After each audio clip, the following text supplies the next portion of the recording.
크리스천이라는 이 말에 대해서 우리가 한번 정리를 해볼 생각입니다. 자, 여러분들, 우리가 이 크리스천이죠, 그죠? 우리가 크리스천이고 다른 사람들에게 우리를 소개할 때 크리스천이라고 이야기를 합니다. 그런데 이 크리스천은 어떤 뜻이 있을까요? 자, 크리스천은 원래 라틴어로 크리스티아누스라는 데서 파생했어요. 무슨 뜻이냐면 예수 그리스도를 구주로 영접하고 그분의 길을 따라 사는 삶, 그분을 본받아 사는 삶을 사는 사람들을 의미하는 게 크리스천이라는 말이에요. 자, 근데 여러분들 제일 첫 번째 화면에서 우리 한 가지 질문이 떠 있었어요. 그죠? 오늘의 제목이기도 한데 한번 읽어볼까요? 한번 읽어봅시다. 자, 하나, 둘, 시작. Are you Christian? 여러분들은 크리스천인가요? 하는 거예요. 자, 여러분들이 생각하는 크리스천은 어떤 게 있을까요? 첫 번째 이제 교회에 나오는 사람이라고 생각할 수도 있고, 또 더 넓게 생각하는 사람들은 크리스천은 교회에 나오든 안 나오든 어쨌든 하나님을 믿고 예수를 그리스도로 영접하는 사람, 뭐 이렇게 생각하는 사람들도 있을 거예요. 그런데 오늘 아까 크리스천이라는 단어에서 우리가 주목해야 될 것이 몇 가지 있습니다. 자, 다음 화면 보시면 크리스천은 아까 라틴어로 크리스티아누스라는 뜻을 가지고 있댔어요. 첫 번째 조건이 예수 그리스도를 구주로 영접한다. 나를 구원하신 주님으로 영접한다라는 것이고, 두 번째 중요한 것이 그분의 길을 따라서 살아야 한다는 거예요. 예수님께서 먼저 가셨던 그 길을 우리가 본받아 사는 삶이 있어야 크리스천이라는 겁니다. 자, 이 질문 속에는 우리가 다양한 것들을 내포하고 있는 것도 있겠지만 특별히 이 크리스천이라는 단어는 이 삶을 사는 사람들의 정체성을 설명을 해주는 겁니다. 그리스도인의 정체성이라는 것이 어떤 것이 있을까요? 첫 번째는 우리가 크리스천이라고 하는 단어가 어디에 나오냐면 성경에서 설명하는 것들 중에서 하나님 나라에 속한 백성을 설명하는 데서 제일 먼저 크리스천, 예수를 따라 사는 사람, 그리스도인이라는 말이 처음 등장을 하게 됩니다. 이건 무슨 뜻이냐면 그리스도인이라고 하는 것, 크리스천이라고 하는 것은 어떤 룰을 따르는 사람들이라는 거예요. 자, 우리가 대한민국 국민입니다. 그죠? 대한민국 국민은 뭐의 보호를 받아요? 뭐의 보호를 받죠? 그렇죠. 법의 보호를 받죠.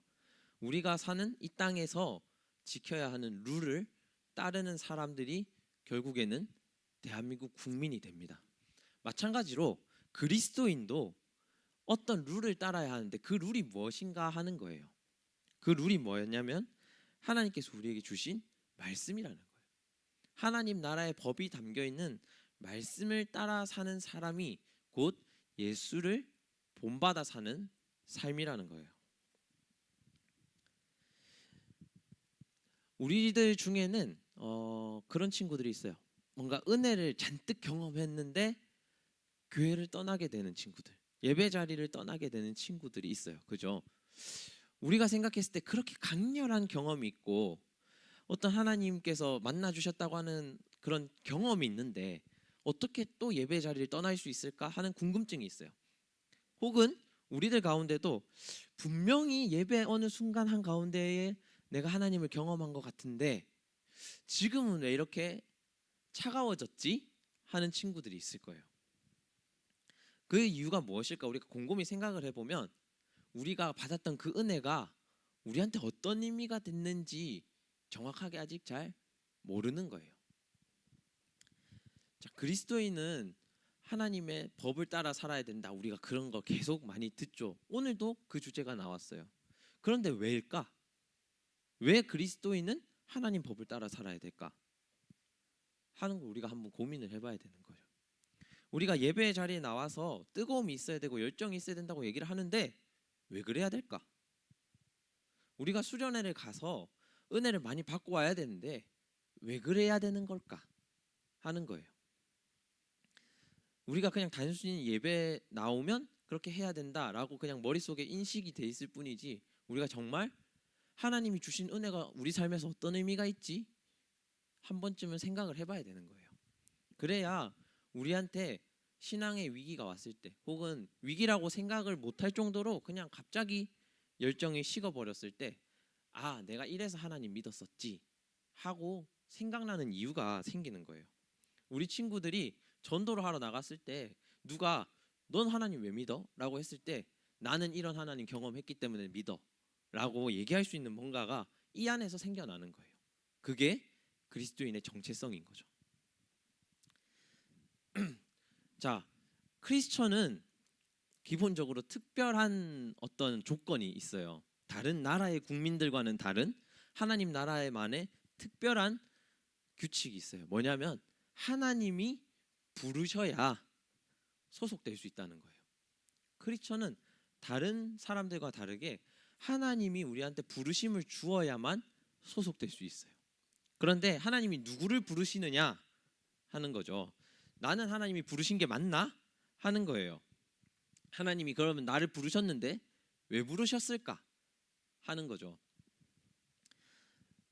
하나님이 누구를 부르시는가에 대한 답변은 기본적으로 딱 두 가지가 있을 수 있어요. 뭐냐면 첫 번째로 하나님 누구든지 부르신다는 거예요. 누구든지 언제든지 예배의 자리로 나올 수 있게 길을 열어두고 부르신다는 거죠. 근데 하나님이 그 예배의 자리에 부르신 가운데에 예배를 통한 감동으로 여러분들을 부르시는 경우가 또 있어요.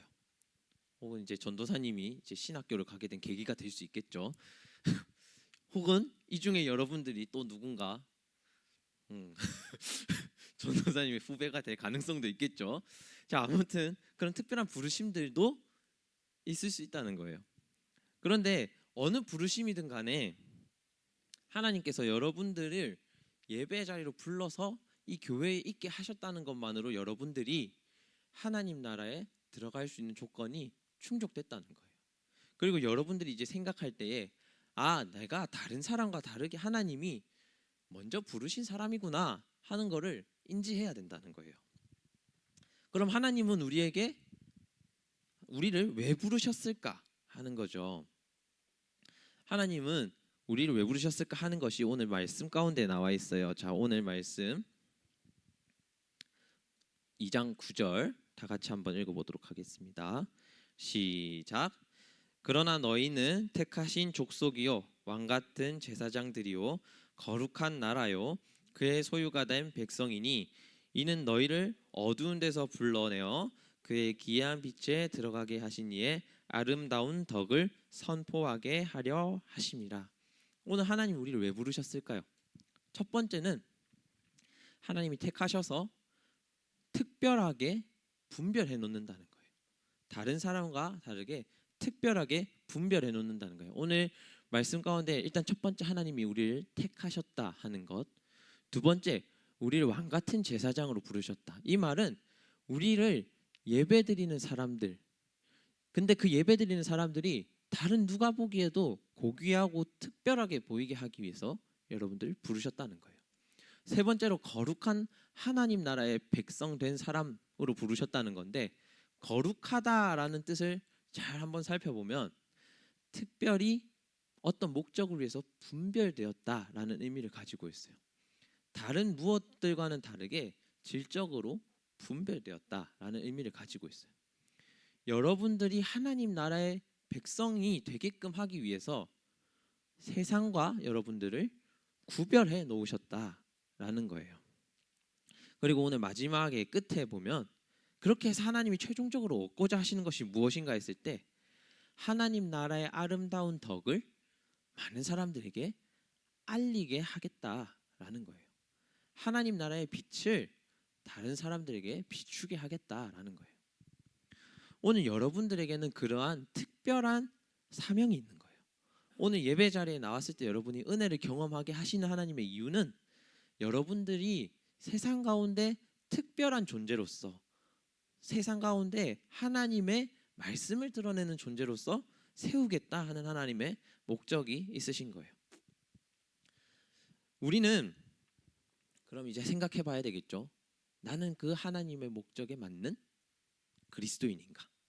내가 하나님의 은혜를 경험하였을 때 그 은혜 가운데에 하나님의 그런 특별한 목적이 있었는가?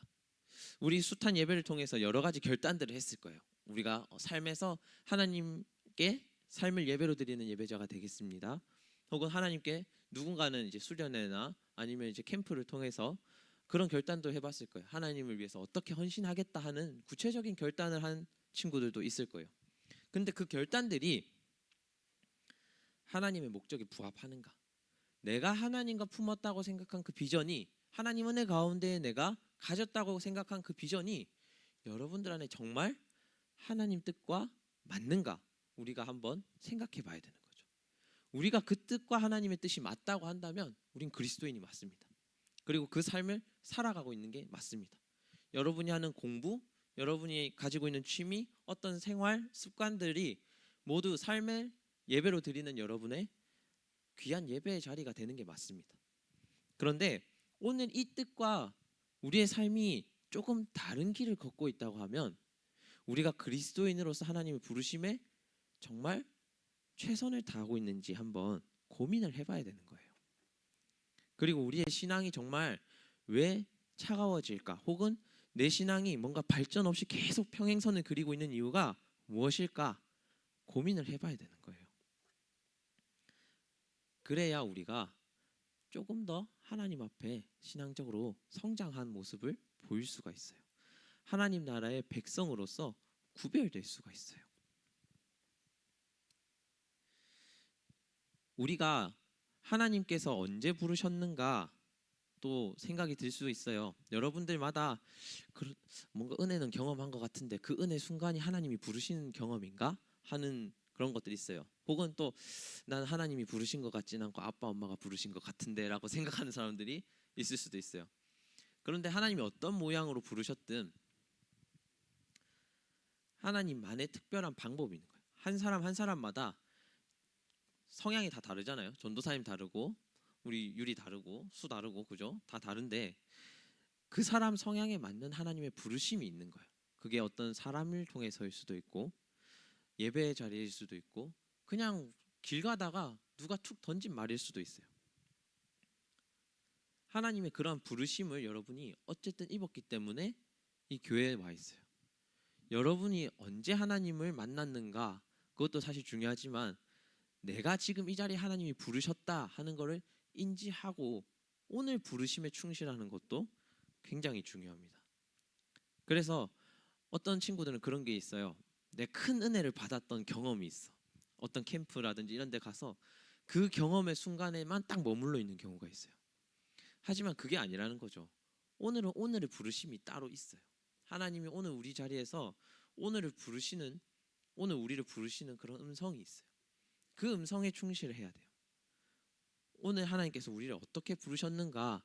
하나님 오늘 우리가 이 연말이지만 하나님께 예배를 드리러 나왔는데 이 예배 자리에선 하나님이 어떻게 우리를 부르고 계십니까? 하는 것들을 생각을 해봐야 됩니다. 하나님 우리를 왕 같은 제사장으로 부르셨다고 했어요. 오늘 우리 예배 자리 하나님이 만약에 부르심이 있어서 우리가 이 예배 자리에 나왔다고 한다면 하나님 오늘 우리 예배가 조금은 더 하나님 앞에 집중하는 예배가 되길 바랄 겁니다. 오늘 이 예배 자리에 우리가 나왔다면 하나님이 기대하시는 바는 우리가 조금 쑥스럽지만 하나님 찬양하고 하나님을 사랑하는 마음을 고백하고 또 우리가 기도를 통해서 하나님께 우리가 그 일주일 동안에 담아내지 못했던 마음들 하나님께 고백하는 시간을 하나님은 원하실 거라는 거죠. 우리 친구들이 내일 하루를 또 살아갈 텐데 하나님이 그 평일 가운데 우리가 그냥 일상생활 하는 가운데에 우리를 부르신 게 있다고 한다면 그 일상생활들을 통해서 하나님과 여러분이 가졌던 꿈을 실현하는데 조금 더 노력하길 바라실 거라는 거죠. 우리가 크리스천인가 하는 질문이 제일 앞에 떴었죠. 너는 크리스천이니? 라고 누군가 얘기를 했을 때 나 크리스천이야. 나 교회 다녀. 나 예수님 믿어. 라고 당당하게 얘기할 수 있는 힘이 어디에서 나오는가? 오늘 우리가 진짜 크리스천인지 우리가 알아야 된다는 거예요. 나도 내가 크리스천인지 아닌지 정확하게 모르는 상태에서 나 크리스천이야라고 당당하게 고백할 수 있는 힘이 나오지 않는다는 거예요. 전도사님 이번 주 이제 잠깐 뭐 유치부 저 만들기 영상을 좀 찾는다고 여러 개 찾아보니까 누가 그 영상 밑에다가 이제 댓글로 하나님 왜 믿는 거냐는 이 댓글들을 막 달아놨더라고요. 요즘 인스타나 이런 데 들어가 보면 그런 것들이 되게 많이 올라오죠. 그런 것들을 볼 때마다 너무 마음이 아파요. 왜냐하면 뭐 그런 댓글들이 싹 수많이 달리고 막 답글이 달리는데 내가 그리스도인이다. 내가 정말 하나님을 믿는 사람인데 어떤 것들이 그것들을 나를 비추는 건가라는 것들을 정확하게 얘기할 수 있는 사람이 별로 없어요. 그리고 뭐 사실 SNS 상에서 그런 걸 이제 막 싸움을 하는 게 별로 사실 그렇게 의미 있는 일은 아니기 때문에 안 하는 것도 있겠지만 한편으로는 그런 댓글들이 달리는 이유가 그리스도인이 밖에 나간 삶 속에서 예배의 자리를 못 지키고 있기 때문이 아닐까라는 거예요. 내 삶을 하나님 보시기에 기쁘게 하실 만큼 내가 열심으로 살아가는가 이런 것들을 이제 반성해 볼 수 있다는 거예요. 오늘 여러분들에게도 하나님 똑같이 질문하시는 거예요. 너희는 그리스도인이 맞냐? 너희는 그리스도인이 맞니? 누구한테 가서 나 그리스도인이에요 할 수 있니? 라는 거예요. 연말은 사실 한 해를 이제 쭉 돌아보면서 정리하는 시간인데 오늘 우리가 이 질문 하나님께 받았어요. 우리도 이 연말을 계기로 우리가 한 해를 쫙 돌아봤으면 좋겠어요. 돌아보면서 나는 그래도 이런 부분은 하나님께 그리스도인으로서 떳떳하게 살아간 것 같다 하는 부분을 좀 찾았으면 좋겠고 또 한편으로는 내가 이런 부분은 좀 그리스도인으로서 부족하지 않았나 라는 것들을 좀 찾았으면 좋겠어요. 그래서 여러분들이 내년 한 해를 시작할 때에는 새로운 마음으로 또 하나님께서 주신 새로운 신앙의 그 성장하는 마음으로 예배 자리에 나왔으면 좋겠습니다. 오늘 이제 찬양할 텐데 우리가 진짜 하나님 이 삶 속의 예배자로 살아가려고 합니다. 고백하는 마음으로 이 찬양을 함께 드렸으면 좋겠습니다.